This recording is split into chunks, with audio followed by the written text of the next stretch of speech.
Hello everyone, I'm Skratch. Welcome to the channel. This is another Raid Shadow Legends video. Hope you guys are having an amazing day. Guys, this is gonna be a pretty big weekend. Hopefully, you're gonna have the shards needed to put your hand on one of the best epic champions in the entire game. In my opinion, the #1 support epic champion in the entire game. Let me just reiterate that. So, we're gonna have a guaranteed event. We're gonna have a 10x on quite a few big champions, honestly. Yeah, I know 10x chances are not that amazing. Hopefully, in the near future, they will address them and change them a bit, because it does feel pretty hardcore to get some of those champions that are on the 10x. You know, the chances are pretty low. Now, let's quickly go over the guaranteed event that we have, and I'm glad that Platinum did this, honestly, because you know what? Recently, I've done a few videos using the champion, and a lot of people were like, Skratch, any replacement for this champion? Godseeker Aniri, guys, she's gonna be a guaranteed. So basically, it's gonna work in the following way. They're planning to launch a guaranteed event simultaneously with the 10x event this weekend. Summon champions using void shards while the event is active, and you are guaranteed to get Godseeker Aniri by your 25th void shard, which is honestly definitely worth it. 25 void shards for Godseeker Aniri, top notch. So let's quickly go over the champion. With the A1, attacks an enemy, heals the ally with the lowest HP by 5% of their max HP. With the A2, attacks all enemies, heals all allies by 15% of the max HP, decreases the duration of all buffs on the enemies, and increases the duration of all buffs on allies by 1 turn. What really makes this champion powerful is not these guys. It's the revive right here, revives a dead ally with 50% HP, fills the thermometer to 50%, and resets the cooldowns of all their skills. Very nice. And the passive increases the amount of healing the allies receive by 10%. If an ally is about to get killed by a fatal hit, preempts that hit and instantly places a revive on that buff on them for 1 turn before the damage is taken. Basically, the ally is gonna die and come back to life instantly, you know? That's what makes the champion super powerful. Allows you to do a lot of duo teams for the Sand Devil's Necropolis. Very powerful for the Iron Twins Fortress. Powerful for pretty much all the Doom Tower content. So just generally, man, like, it's a very powerful epic champion. And if you don't have her and you have the Void Shards, I strongly suggest you to go and grab her. Moving over to the 10x events, guys. Yes, I know this champion is one of the strongest champions in the game all around. Cardiel is the only Void Legendary that we have on the 10x. We have a bit of a heal on the A1. We have a Cleanse, Revive on that, block debuffs. The Revive on that cannot be removed on a 3-turn cooldown. Amazing. Super powerful for the Fire Knight, Arena, Hydra, Clan Boss, you name it. Then you have increased crit rate, increased crit damage on all allies, and teams up with all allies to attack a target, okay? So a specific target, but with all allies. So if your team will be made of 10 allies, for example, 6 in Hydra, everybody's gonna attack. The passive receives allies receive less damage from champions from specific factions, and all around is a pretty strong champion. Paired with Sisia Flametongue, we have a speed aura for all battles. Top-notch champion. The next one, guys, which is gonna tempt me. I don't have many shards, but I'm gonna open whatever I have available. Keep in mind, we don't have a fusion this weekend, so most probably next week they're gonna announce a new fusion. So you might want to save your shards, honestly. I feel like this is a bait to make you spend your shards. But the next champion on the 10x is Duchess Lilith. I know a lot of you guys want her. She is amazing, man. Speed aura for all battles, attacks an enemy 2 times, puts a shield on them, block buffs, increase attack, perfect veil on all allies. Awesome stuff, you know.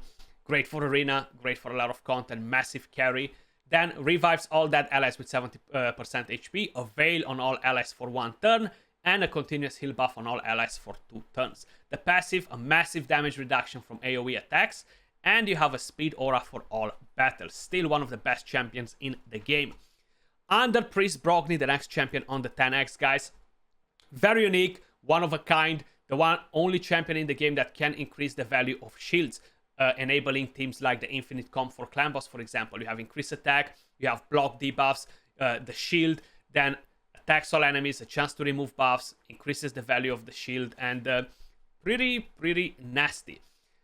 HP burn on the A1, the passive which reflects damage dealt on his shield or allies. Even if it's not the shield placed by him, this passive still works, which is great. Resistance aura for Doom Tower battles. This was a past fusion, but honestly one of the best fusions we ever had in the game. Then of course we have no one else but Pythian. So if we're gonna go at Lizardman right here, another solid champion. This was a past fusion too and very powerful. Attacks one enemy 2 times, heals the ally with the lowest HP by 5% of this champion's max HP. Then a cleanse, a heal by 10% of their max HP, and heals them by 5% more for each debuff removed from them. Also, of course, you're gonna get block debuffs from this champion, and that's on a 3-turn cooldown. Revives all dead allies with 50% HP, 50% term meter, and a strengthen buff on all of them. And the passive, allies receive 5% less damage from skills for each buff on them. Stacks up to 25%. A lot of damage reduction. Probably you've noticed when you're fighting a Pythian in arena how hard it is to kill the team if they have a lot of buffs. Then increases ally resistance in all battles by 60. The next champion that we have in, guys, is gonna be no one else but Madame Series. We're not necessarily gonna go over their kit as well. She's still a very strong champion. Strips all buffs, decrease attack, decrease defense, plus a few other things that are coming in a package with her. For a long time, she was the queen of arena. She's still strong in the lower tiers, but a massive decline in the competitive arena, you know, because of polymorph and all the rest of the things. The next champion that we have on, guys, is gonna be no one else but Skratch. So if we're gonna head over to Lizardman again, for a second I forgot where Skratch is, but basically another strong cleanser. This is actually better than the current fusion. I've compared them and I've explained you. Decrease speed on the A1, you have a chance to steal a random buff from all the enemies, and then cleanse, block debuffs, and a shield on the team. Plus he has this passive which kind of like puts a block damage on the champion when his HP drops below 30, if the hit is not fatal, basically, you know. Pretty interesting resistance aura for all battles. Skratch is a pretty strong champion in my opinion. Then we have no one else but Sepulture Sentinel. Man, she was such a game changer when they added her to the game. Decrease attack, you have block debuffs, increased defense on a 4-turn cooldown. For clan boss, you gotta make her go on a 4-to-3 ratio to justify her kit. Then the passive is really nice.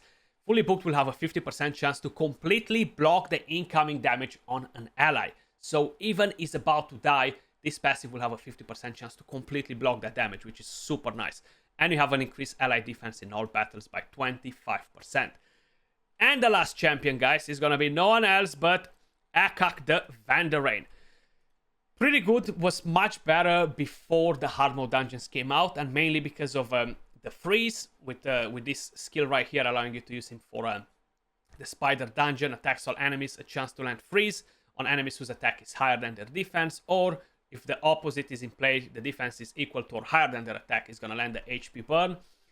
You have a block debuffs and a strengthen buff on all allies on a 4-turn cooldown. With the A1, attacks one enemy has a chance to decrease the duration of a random buff if the target is under HP burn. Also, a chance to decrease the target's turn meter if they're under a freeze debuff. The passive is pretty nice, actually. Is what makes all the crazy animations when you're using him in the spider. It gives you a heal on all allies by 5% of their max HP every time an enemy under a HP burn debuff gets a turn, or fills the turn meter of all allies by 10% every time an enemy under a freeze debuff gets a turn. So when the spiderlings are about to take their turn, you're seeing everything going like super fast in the spider. That's mainly because of this passive. That's all for this video. Let me know if you are tempted by any of these events. Let me know if you're gonna attempt to go for a Godseeker and Eerie if you have the shards available. What do you think of these sort of events? Much love, appreciate all of you guys watching, and I'll catch you all soon in the next video. Peace.